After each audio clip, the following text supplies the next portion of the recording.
The price of family. Dates get confusing around the holidays. That's what my brother Alex smirked and said after pulling a fast one on me on Christmas Day. Good luck with your bill, I laughed, shaking my head. 3 months later, my sister Emily texted me, I'm 32. I never thought I'd be the villain in my own family's story. But here I am, sipping tea in my quiet house, phone screen lighting up with their desperate messages. I've turned the volume off, but the dull buzz against the wooden table is enough. They want money. They always want money. I wasn't always the family ATM. Once I was just Sophia, the oldest daughter who tried too hard, the one who got good grades and stayed out of trouble. The responsible one. Little did I know that being responsible would become my prison sentence. Mom's favoritism started early. I remember being 10, standing in the kitchen with a report card full of A's. I'd worked so hard that semester, staying up late to finish projects, skipping Saturday cartoons to study. My heart fluttered with anticipation as I held out the report card. Mom glanced at it, nodded, and said, "That's nice, honey," before turning back to Alex. He'd raised his math grade from AD to AC, and she was smothering him with praise. Asterisk, I'm so proud of you. This deserves ice cream. Asterisk. I stood there, my achievement evaporating like morning dew. No ice cream for straight A's. No excited phone call to dad. Just that's nice, nice. And back to fawning over my brother's mediocrity. It was always like that. Emily's participation trophy got displayed on the mantle, while my first place science fair ribbon was tucked away in a drawer. Alex's minor improvements warranted celebration, while my consistent excellence was expected, unremarkable. Sometimes I wonder if they ever loved me for me or just for what I could provide. It started small. Helping Alex with his car payment when he was between jobs. Covering Emily's textbooks when her financial aid fell through. Small acts of kindness that any big sister would do. But kindness has a way of becoming an expectation. I remember the exact moment I realized I was being used. Thanksgiving 3 years ago. Mom was setting the table, placing mismatched plates around the dining room like they were fine china. I offered to help, but she waved me away. Go relax, she said. You work so hard. She was right. I did work hard. 60-hour weeks at the marketing firm. I'd finally made junior partner, but the promotion came with expectations. More hours, more stress, more results. Still, I was proud of myself. Proud of climbing out of our small-town poverty. Proud of being the first in our family to graduate college. Proud of my 2-bedroom house with the blue shutters and the garden out back. I settled onto the couch, listening to Alex and Emily bicker over the remote. At 29 and 27, they still lived at home, still fought like teenagers, still expected Mom to referee their disputes. Sophia, Alex called, not looking up from the TV. Can I borrow $100? Just until payday. His favorite phrase. Just until payday. A temporary loan that somehow always became permanent. I opened my mouth to say no, to remind him about the $200 from last month he hadn't repaid, but Mom caught my eye from the doorway. Don't rock the boat, it was easier to just give in. So I did. I pulled out my wallet and handed him the cash. He took it without looking at me. Without saying thank you. As if it was his right to my hard-earned money. That was the moment. Standing there, watching him pocket my cash without gratitude, feeling my mother's approving nod. That was the moment I realized I wasn't family. I was a resource. The reliable one. The one who would always provide but never truly belong. After that, I started noticing patterns. How they only called when they needed something. How conversations turned to money within minutes. How my achievements were met with cool disinterest, but my financial stability was a topic of great family concern. The Christmas incident was the final straw. Mom had hyped up the family reunion for weeks. Relatives I hadn't seen in years, a chance to reconnect. I bought a new dress, deep green velvet that made my eyes pop. Had my hair done. Splurged on a holiday manicure, gold stars on deep red polish. I picked out thoughtful gifts for everyone. Not expensive but personal. The invitation said 3 p.m. on Christmas Day at my parents' house. I triple-checked with Alex just 2 days before. Yeah, Christmas Day. Mom's going all out, he confirmed, barely glancing up from his phone. I arrived at 2:45, arms full of gifts and a homemade sweet potato casserole. Mom opened the door in a bathrobe, hair wrapped in a towel. The house was quiet. No Christmas music. No chatter. No delicious smells from the kitchen. Sophia? Mom frowned. What are you doing here? My stomach dropped. The family reunion. It's today, right? Her face shifted. A flash of guilt quickly masked by confusion. Oh honey, that was yesterday. Christmas Eve. I stood there, holding my casserole like an idiot as understanding dawned. This wasn't a mix-up. This was deliberate. Come in, Mom ushered me inside, avoiding my eyes. I can make you some coffee. The living room told the story. Wrapping paper in the recycling bin. New gifts displayed on the mantel. And photos, so many photos on Mom's phone that she was too quick to put away. Everyone smiling. Everyone together. Everyone except me. Honest mistake, Alex smirked when he emerged from his room. Dates get confusing around the holidays. Emily at least had the decency to look uncomfortable. We tried calling you, she lied. We both knew they hadn't. I didn't cry.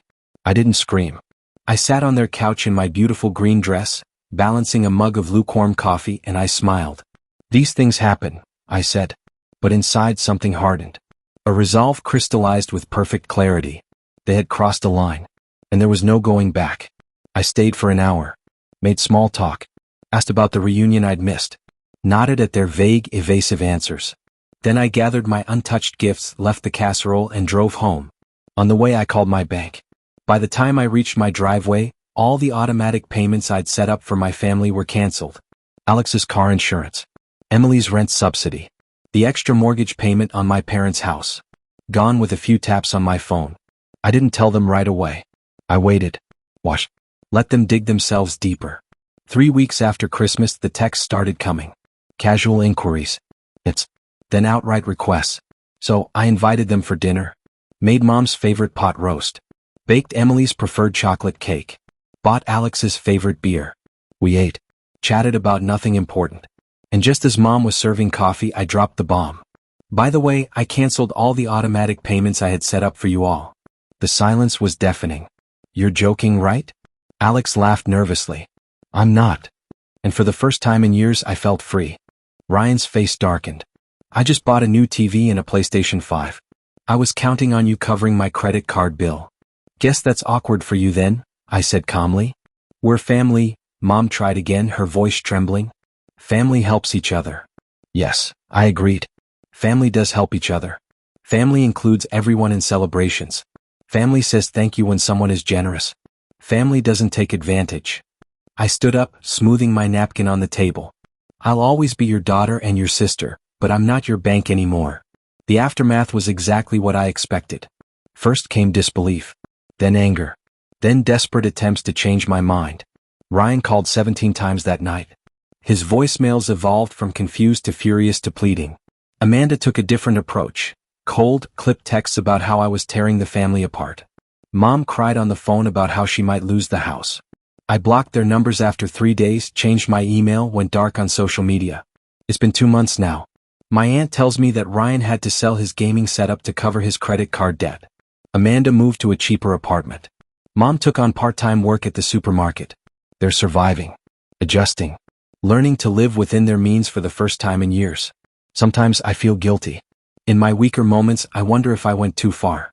But then I remember sitting in that living room in my green velvet dress, realizing they had deliberately excluded me from a family celebration after all I'd done for them. The hardest truth I've had to face is that they never really loved me. Not the way I loved them. They loved what I could give them. They loved the security of knowing I would always bail them out. They loved the comfort of my sacrifice. But they didn't love me. I've started therapy, joined a book club, made friends who value my company, not my wallet. I'm learning that generosity should come from love, not obligation. That healthy relationships have boundaries. That being a good daughter and sister doesn't mean emptying my bank account. Last week, I got a letter from Amanda. No demands, no guilt trips. Just a simple acknowledgement that they had taken me for granted. That they were sorry. That they missed me, not my money. It's a start. I don't know if we'll ever repair what's broken between us. Trust, once shattered, is difficult to rebuild. But I do know this, whatever relationship we salvage will be healthier than what we had before. More honest. More equal. And if we can't build something new from the ashes of what we burned down, then I'll be okay on my own. I've discovered that I'm stronger than I thought. More resilient. More worthy of respect than I ever gave myself credit for. The price of family shouldn't be your self-worth. It took me 32 years to learn that lesson. Better late than never. My phone buzzes again, another message. I check the screen cautiously. It's Ryan. I got a job. A real one. Would you meet me for coffee? No money talk. Promise.